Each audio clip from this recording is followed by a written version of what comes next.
काशी एक ऐसी नगरी है जो आपको समय से पार लेकर जाती है और आपको ब्रह्मांड से जोड़ती है। तो अगर आप इस दुनिया की सैर पर आए हो तो दुनिया की सैर अधूरी रह जाएगी अगर आपने काशी की सैर नहीं की तो चलिए हमारे साथ ट्रैवलिंग रिचुअल में करते हैं इस खूबसूरत सी, इस आध्यात्मिक सी नगरी काशी की सैर। फ्रेंड्स, आज है हमारा बनारस में डे 2 और आज हम पहले जाएंगे अस्सी घाट देखने, वहाँ पे सनराइज देखेंगे और उसके बाद बनारस के खाने को एक्सप्लोर करेंगे। बनारस में ट्रैवल कर रहे हो तो यहाँ पे घूमने के लिए जो बेस्ट ऑप्शन है वो है ऑटोज। तो अभी हम जा रहे हैं ऑटो से। कहाँ जा रहे हैं नोनू? अस्सी।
गंगा मैया की, माता अन्नपूर्णा की, उदीयमान भगवान सूर्य की। काशी, जहाँ ब्रह्म प्रकाशित होता है उसको कहते हैं काशी। और काशी की सुबह इतनी खूबसूरत होगी मैंने सोचा नहीं था। मैं सुबह 5 बजे यहाँ अस्सी घाट पर आई हूँ। सबसे पहले यहाँ पर दिव्य, जिसको बोल सकते हैं दिव्य गंगा आरती हुई है। उसके बाद हम अभी सनराइज़ का वेट कर रहे हैं। जैसे ही सनराइज़ होता है वो भी मैं आपको दिखाने वाली हूँ। और यहाँ बेहद खूबसूरत सा सनराइज़ होगा। सनराइज़ का टाइम हालांकि निकल चुका है बट अभी तक सनराइज़ नहीं हुआ है क्योंकि सर्दी है और उसकी वजह से काफ़ी फोग है चारों तरफ। कल जैसे हम दशाश्वमेध घाट पर गए थे, वहाँ पर हमने गंगा आरती देखी थी और आज सुबह हम यहाँ अस्सी घाट पर आए हैं, यहाँ हमने आरती देखी है। और गंगा जी की आरती चाहे वो दशाश्वमेध घाट की है चाहे वो अस्सी घाट की है, बेहद दिव्य, बेहद खूबसूरत सी आरती होती है। और यहाँ चारों तरफ ये साइबेरियन पक्षी उड़ रहे हैं। बहुत खूबसूरत सी सुबह है। सनराइज़ देखने के लिए हम एक बोट हायर करेंगे और गंगा नदी में एक किनारे से दूसरे किनारे जाएंगे। बनारस की सुबह और अवध की शाम। और सुबह बनारस के बारे में मैं आपसे क्या कहूँ, आपको खुद ही आकर महसूस करना पड़ेगा क्योंकि सुबह बनारस गुड़ के जैसी है जिसको आप सिर्फ खाकर महसूस कर सकते हैं। तो अगर आपको सुबह बनारस को महसूस करना है, जानना है तो यहाँ बनारस में आना पड़े। यहाँ पर सिर्फ सूर्योदय नहीं होता, यहाँ पर साथ में बौद्ध उदय भी होता है। जब से हम लोग यहाँ अस्सी घाट पर आए हैं और सुबह बनारस को महसूस कर रहे हैं तो ऐसा लग रहा है जैसे कि एक आध्यात्मिक ऊर्जा हमारे शरीर के अंदर प्रवेश कर रही है।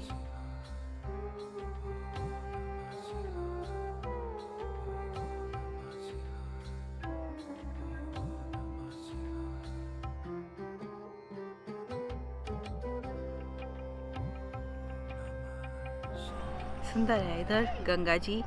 वहाँ उधर अस्सी घाट से हम लोग आ रहे हैं, वहाँ दूर कहीं अस्सी घाट है और यहाँ पर ये दूर दूर तक रेत का मैदान है, बहुत दूर तक, अनंत तक, वहाँ तक रेत का मैदान है।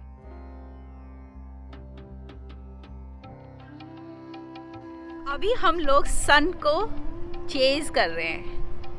अस्सी घाट को पार करके हम यहाँ आ गए हैं। चारों तरफ रेत ही रेत है, बहुत दूर तक रेत का मैदान है, बहुत दूर तक। और इधर गंगा जी और इधर ये हो रहा है सनराइज का सूरज और उसकी परछाई यहाँ नदी में, बेहद खूबसूरत।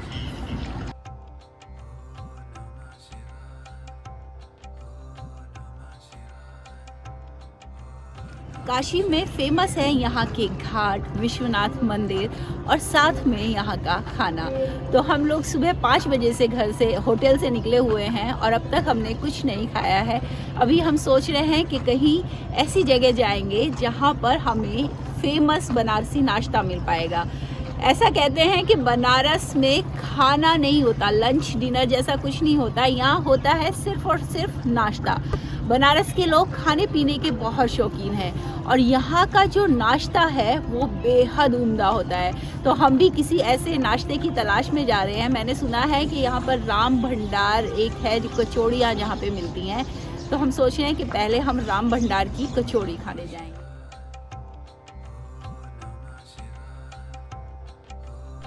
गंगा नदी में सूर्योदय देखने के बाद जब हम वापस अस्सी घाट पर आए तो यहाँ पर बनारस के लोग सुबह बनारस में योगासन कर रहे थे। अस्सी घाट के बारे में मैंने पढ़ा है कि जब माँ दुर्गा का शुंभ निशुंभ के साथ युद्ध चल रहा था और युद्ध के बाद जब माँ ने शुंभ निशुंभ दोनों का वध कर दिया तो उसके बाद उन्होंने अपनी जो उनकी तलवार थी जिसका नाम अस्सी है उसको जहाँ गिराया, जहाँ गाड़ा, वहाँ से एक धारा निकली और उसी धारा, उसी नदी के नाम पर इस घाट का नाम पड़ा अस्सी घाट। अस्सी घाट के आसपास भी नाश्ते के बहुत सारे ऑप्शन मिल जाते हैं, पर हमें अभी चाहिए थी एक परफेक्ट कॉफ़ी। बढ़िया को क्या बोलते हैं नोनो? बढ़िया। देखिए बनारस में चाय तो जगह जगह मिल रही है, बट कॉफ़ी ढूंढने के लिए मशक्क़त करनी पड़ी। हमें नाश्ता करने जाना था, राम भंडार की कचौड़ी खानी थी। आज पता चला कि राम भंडार बंद है, तो नाश्ता तो हमने सैंडविच खा लिया ऐसे ही। बच्चों ने क्या खाया? छोटी कचौड़ी। अच्छा, यहाँ बनारस में ना कचौड़ी, एक छोटी कचौड़ी एक बड़ी कचौड़ी। छोटी कचौड़ी जो है ना वो बिल्कुल समोसे जैसी दिखती है। तो बच्चों ने छोटी कचौड़ी खाई, हमने सैंडविच खाया और अभी हमें फाइनली कॉफ़ी मिल गया। ज़बरदस्त कॉफ़ी है। नाश्ते के बाद हम लोगों ने थोड़ी सी देर अपने रूम में आराम किया और फिर आफ्टरनून में हम लोग निकले यहीं गदोलिया चौराहे से होते हुए जयपुरिया धर्मशाला में लंच करने के लिए। तो चलिए हमारे साथ लंच करते हैं जयपुरिया धर्मशाला में।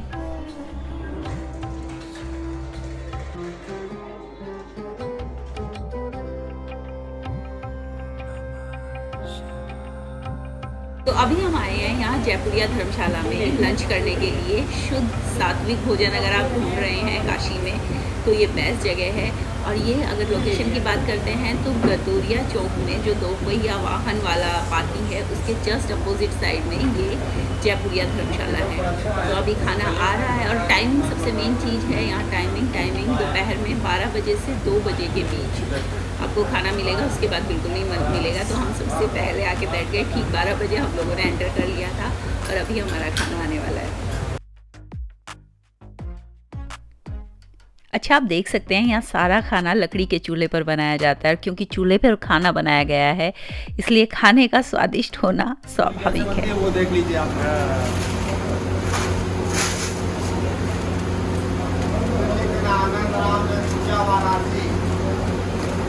लिखने वाला गुड्डू महाराज है, बनाने वाला आशीष। Very good.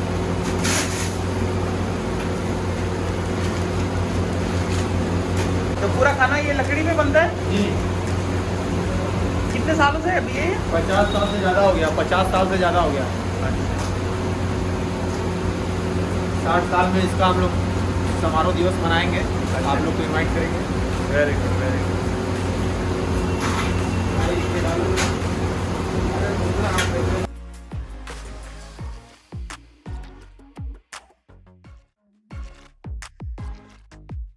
दाल है, ये हैं आलू छोले, बड़ी, कड़ी, रायता, चटनी और ये पापड़ का चूरा, सैलेड, आलू मेथी और हलवा। खाना बिल्कुल सिंपल है, ना कोई प्याज ना कोई लहसुन, एकदम खट्टा बना हुआ खाना। शुद्ध सात्विक खाना अगर आप काशी में ढूंढ रहे हैं तो ये परफेक्ट जगह है।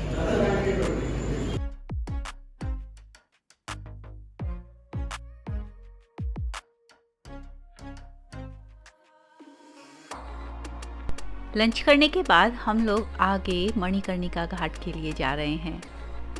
ये जो लाइन आप देख रहे हैं ये काशी विश्वनाथ मंदिर में दर्शन की लाइन लगी हुई है और ये मणिकर्णिका द्वार।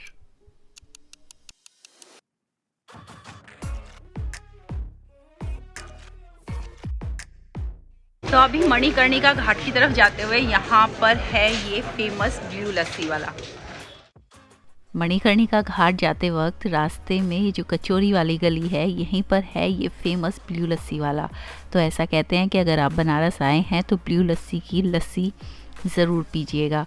तो इसीलिए हम भी पहुंच गए ब्लू लस्सी की लस्सी पीने के लिए।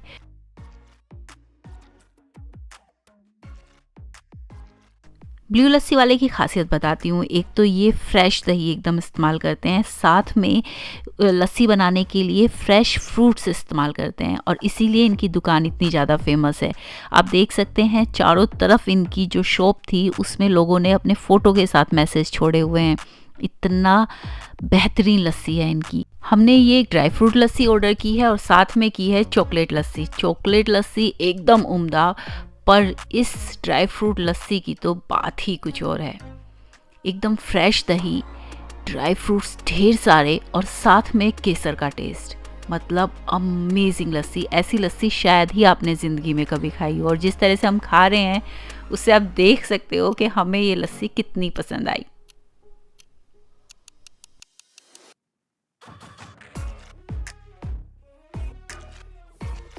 तो नहीं छूट रही है यहाँ पे। अच्छा, बहुत दिनों से सोच रहे जाने के लिए, ये जगह नहीं छूट रही है। बगल में ही घाट है, फिर भी बगल नहीं में जा ही पा घाट रहे, है, जगह नहीं मिल रही है। जगह नहीं, ये छोड़ नहीं ना पा रही है। चलिए आगे मणिकर्णिका घाट के लिए चलते हैं और ये वो कचौरी वाली गली जिससे होकर हम मणिकर्णिका घाट जा रहे हैं और ये बनारस की गली और उनके घर। और सबसे बड़ी खासियत यहाँ है इन घरों के सामने जो ग्रेफिटी बनाई गई है, ये बनारस की गलियों को और ज़्यादा खूबसूरत बनाती है। यहाँ की खासियत है ये ग्रेफिटी। अभी जब हम लोग मणिकर्णिका घाट देखने के लिए आ रहे थे तो बहुत ही पतली सी संकरी सी गली से होकर हमें गुजरना पड़ रहा था और उस गली में से हम निकल रहे हैं। इतनी सी पतली सी गली है और उस गली से हम निकल रहे हैं और साथ से एक शव यात्रा निकल रही है और बराबर में ही किसी कचौड़ी वाले की, मिठाई वाले की या फिर किसी लस्सी वाले की शॉप है। ये सब देखना अपने आप में थोड़ा सा अजीब हो सकता है, पर ये सब अजीब बातें आप अगर कहीं देख सकते हो तो वो सिर्फ और सिर्फ काशी में ही देख सकते हो। काशी में ही देख पाना संभव है। किसी ने बहुत सच कहा है कि सत्य है कि शरीर नश्वर है, मृत्यु निश्चित है, पर इससे भी बड़ा सच जो है वो ये कि ये ज़िंदगी की जो गति है वो ना कभी किसी के लिए रुकी है और ना ही रुकेगी। चाहे कुछ भी हो जाए ज़िंदगी चलते रहती है और ये ही देखने को मिलता है जब हम इन गलियों से गुजर रहे होते हैं तो हम सच में इस बात को अनुभव करते हैं कि मृत्यु और ज़िंदगी साथ साथ चल रही है। और किसी भी आप शहर में, कस्बे में, गांव में कहीं भी चले जाओ, वहाँ पर आप ये नहीं देखते। अगर मृत्यु हुई है तो शोक आपको दिखाई देगा, पर काशी में शोक के साथ ज़िंदगी को कैसे जिया जा सकता है वो आप बहुत ही खूबसूरत तरीके से देख सकते हो। और ये है मणिकर्णिका घाट का तारक महादेव मंदिर, जहाँ पर आराधना करने से इंसान को मोक्ष की प्राप्ति होती है।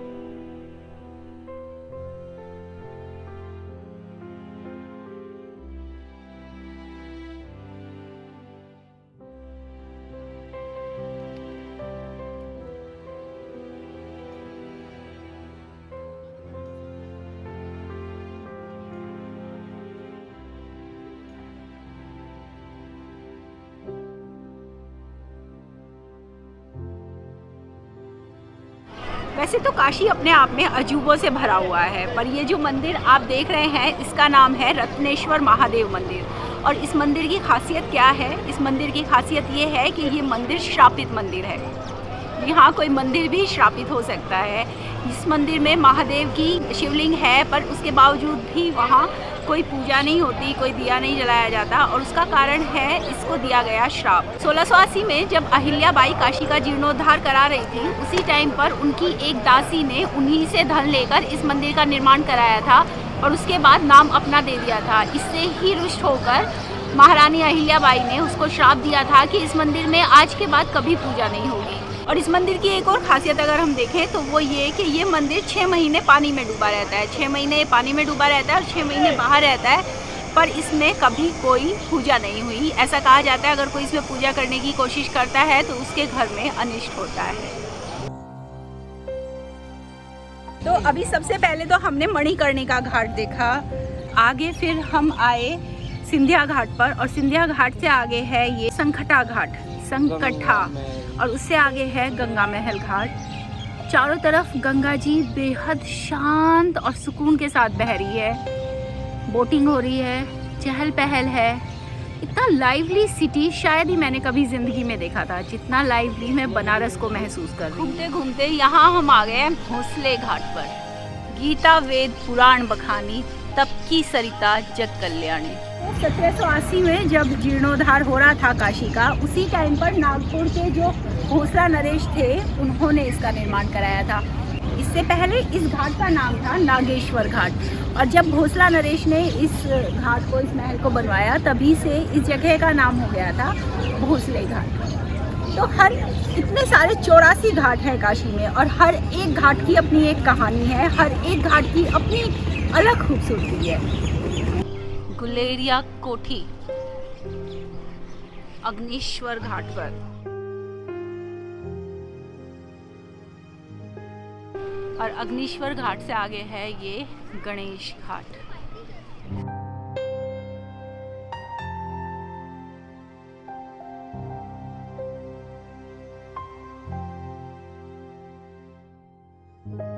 जब एथेंस के बारे में सोचा भी नहीं गया था, जब रोम की किसी ने कल्पना भी नहीं की थी, जब मिस्र का कोई अस्तित्व नहीं था, काशी तब भी थी, काशी आज भी है। अगर देखा जाए तो काशी कितनी पुरानी है ये कहना बहुत मुश्किल है। आप कह सकते हो कि जितना पुराना समय है उतनी ही पुरानी ये काशी है। तो इस प्राचीन नगरी को घूमना तो बनता है। मृत्यु भी जहाँ उत्सव है, ऐसे खूबसूरत से शहर को देखने के लिए पहले कुछ देर इन घाटों पर ठहरिए और यहाँ के सुकून को महसूस कीजिए।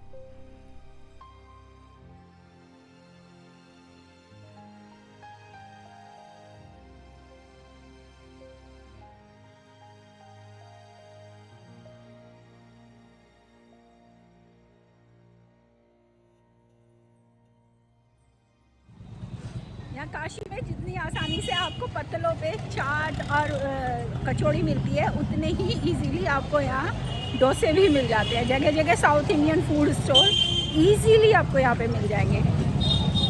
काशी की चाय, क्या बोलते हैं इसको? चालू चाय। काशी की चाय, इसको बोलते हैं चालू चाय। और अगर हमारे ना पश्चिमी उत्तर प्रदेश की भाषा में बात करें तो हम इसको बोलते हैं चुग्गा। चुग्गे में चाय, चुग्गा मतलब छोटा सा दिया जिसमें दिया जलाते हैं, उसका साइज बिल्कुल उतना सही है दिए जितना। चलिए आगे हम आपको लेकर चलते हैं काशी के कोतवाल कहे जाने वाले काल भैरव के दर्शन के लिए। देखिए, काशी विश्वनाथ मंदिर के गेट नंबर 4 से थोड़ा आगे जब हम चलते हैं तो आता है मणिकर्णिका घाट का गेट, और फिर जब हम उससे थोड़ा आगे चलते हैं तो आता है काल भैरव मंदिर। तो काल भैरव मंदिर के लिए ऐसा कहा जाता है कि आपके काशी विश्वनाथ के दर्शन अधूरे रह जाते हैं अगर आपने काल भैरव के दर्शन नहीं किए तो। हालांकि यहाँ पर वीडियोग्राफी तो अलाउड नहीं है और बहुत ही पतली सी संकरी सी गलियों से होकर हम दर्शन करने के लिए जा रहे हैं। काफ़ी भीड़ भी थी वहाँ पर फिर भी हम दर्शन तो कर पाए, बड़ी मुश्किल से हालांकि, पर दर्शन हमारे हो गए, बहुत अच्छे से दर्शन हुए। और आप देख सकते हैं कितनी संकरी सी गलियों से होकर हम लोग जा रहे हैं, और इन्हीं गलियों में जाकर आगे है काल भैरव का मंदिर। अभी हम लोग काल भैरव के दर्शन करके आए हैं, और वहाँ मैं वीडियोग्राफी नहीं कर पाई थी क्योंकि ना तो वहाँ पर वीडियोग्राफी अलाउड है और रोड्स पे बहुत ज़्यादा शोर, बहुत ज़्यादा भीड़ भी थी। काल भैरव के अगर शाब्दिक अर्थ का मतलब हम देखते हैं तो काल मतलब समय, भैरव मतलब भय, जिसने समय का भय को ख़त्म कर दिया। काल भैरव को काशी का कोतवाल भी कहा जाता है और ये माना जाता है कि विश्वनाथ बाबा के दर्शन अधूरे रह जाते हैं अगर आपने काल भैरव के दर्शन नहीं किए तो अगर आप काशी आते हैं और बाबा विश्वनाथ के दर्शन करते हैं तो काल भैरव के दर्शन जरूर कीजिएगा।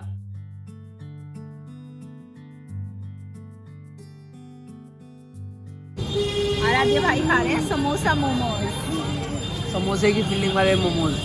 समोसे की फीलिंग वाले मोमोज। फीलिंग वाले। इसके अंदर का देखो, ये समोसा का ही लग रहा है।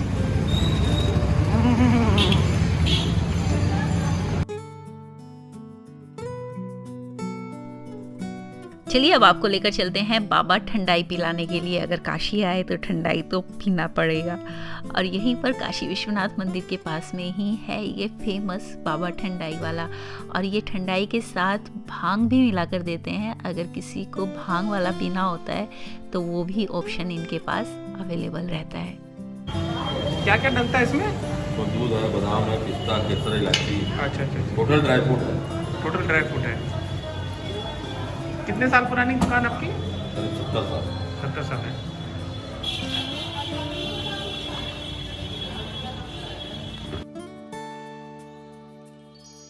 भांग भी खानी है किसी को?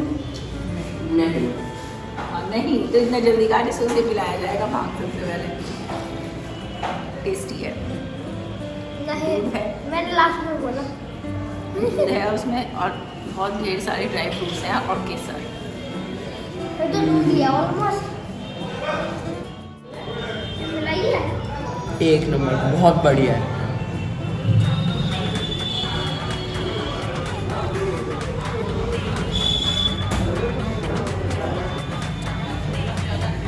भैया ये पूरा हफ्ते में 7 दिन खुला रहता है, बंद रहता है बीच में? महीने में 30 दिन। 30 दिन खुला रहता है, कोई छुट्टी नहीं है? 12 महीना कोई छुट्टी नहीं। सुबह कितने बजे खुलता है? सुबह खुलता है 11:30 बजे। रात में बंद होता है 10 बजे। 10 बजे। ठीक है, थैंक यू भैया। तो अभी हम जा रहे हैं बाबा विश्वनाथ के दर्शन करने के लिए। और ये जो गली है इसको विश्वनाथ गली कहते हैं। बड़ी खूबसूरत सी इस पे दुकानें सजी हुई हैं। आइए चलिए हमारे साथ। कैमरा अलाउड नहीं होता बट जहाँ तक हम कैमरा ले जा सकते हैं वहाँ तक हम लेकर जाएंगे। आज तो फाइनली वो समय आ गया जिसके लिए हम काशी गए थे, यानी कि बाबा विश्वनाथ के दर्शन करने का। अब हम जा रहे हैं बाबा विश्वनाथ के दर्शन करने के लिए। और ये जो गली आप देख रहे हैं इसको बोलते हैं विश्वनाथ गली। और इसमें दोनों तरफ दुकानें हैं। यहाँ पर आपको पूजा का सामान तो मिलता ही है, साथ में प्रसाद भी मिलता है। आप अंदर मंदिर ले जाने के लिए जो प्रसाद जहाँ से खरीदते हैं वहीं पर लॉकर्स की सुविधा भी उपलब्ध रहती है। आप अपना सारा सामान जो भी आपके पास है, आपके बैग्स, लैपटॉप्स, आपके फ़ोन, आप स्मार्ट वॉच, सब कुछ उन लॉकर्स में जमा करा सकते हैं। और वहीं से प्रसाद लीजिए और आगे जाइए बाबा विश्वनाथ के दर्शन के लिए।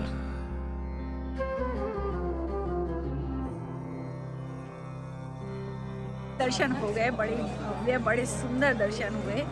और दर्शन हो गए, कैसे हुए? बढ़िया, बहुत सुंदर। और मुझे काशी विश्वनाथ में वो छोटा सा वो नहीं दिखा। अच्छा, आप छोटे रह गए ना। पंडित के सामने। हाँ, जब हम बहुत अच्छे दर्शन हुए, बहुत सुंदर। मतलब जाके वापस आने का मन नहीं कर रहा था। हम लोग 1 घंटे तक वहाँ अंदर थे और मन मतलब बिल्कुल शिवमय हो गया था। इतना अच्छा लगा, इतना अच्छा, इतना सुंदर अनुभव। बहुत अच्छा। और इस सब का क्रेडिट किसको जाता है? किसको जाता है? मोदी को। दर्शन करके आए हैं, यही विश्वनाथ गली में है। और ये लस्सी पी रहे हैं। पागल लस्सी वाला। और गली कहाँ है? काशी रहेगी, खा ले यार। पागल लस्सी वाले उनकी लस्सी पी रहे हैं।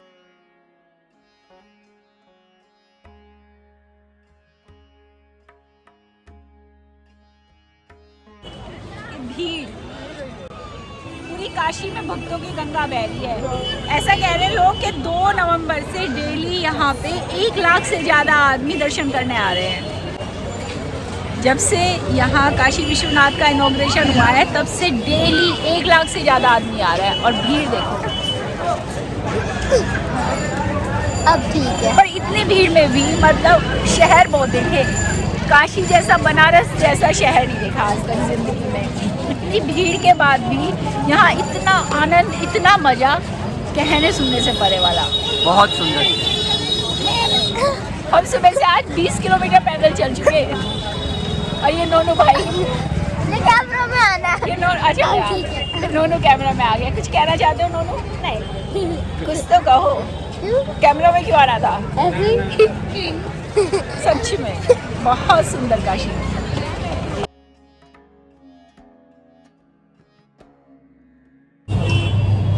तो अभी हम भगवान विश्वनाथ के दर्शन करके आए हैं और यहाँ पे साउथ इंडियन डोसा खा रहे हैं। यहाँ बनारस में जगह जगह साउथ इंडियन डोसे मिल रहे हैं, डोसे, इडली। मतलब अगर आप कंपटीशन करने लगो ना कि यहाँ पूड़ी ज़्यादा है या पान ज़्यादा है या डोसे ज़्यादा है, तो कंपटीशन बहुत तगड़ा होगा और आप बता नहीं पाओगे कि यहाँ पे ज़्यादा मिलता क्या है। जगह जगह मतलब डोसा है। नोनू भाई कह रहे हैं कि डोसे ज़्यादा मिलता है यहाँ पे। जगह जगह डोसे, जगह जगह उत्तपम और इडली। मतलब जितनी पूरी जितनी लस्सी उतने ही डोसे भी आते हैं।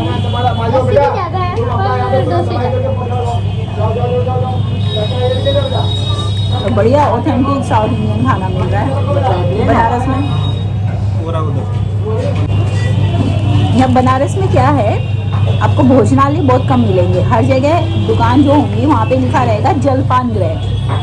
मतलब हर जगह आपको नाश्ता मिल रहा है। ये जो डोसे, इडली, हम दिल्ली में अगर जाएं तो हम ये नाश्ते में खाना पसंद करते हैं और यहाँ हम डिनर में भी डोसे खा रहे हैं।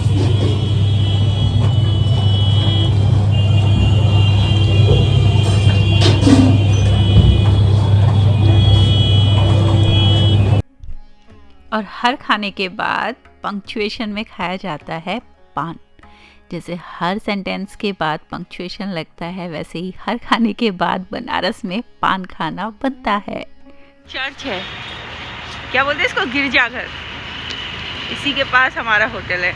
और इसी तरह हमारा आज बनारस में दूसरा दिन समाप्त होता है। कल फिर आपको बनारस घुमाने लेकर जाएंगे, तो बने रहिए हमारे साथ, देखते रहिए ट्रैवलिंग रिचुअल्स।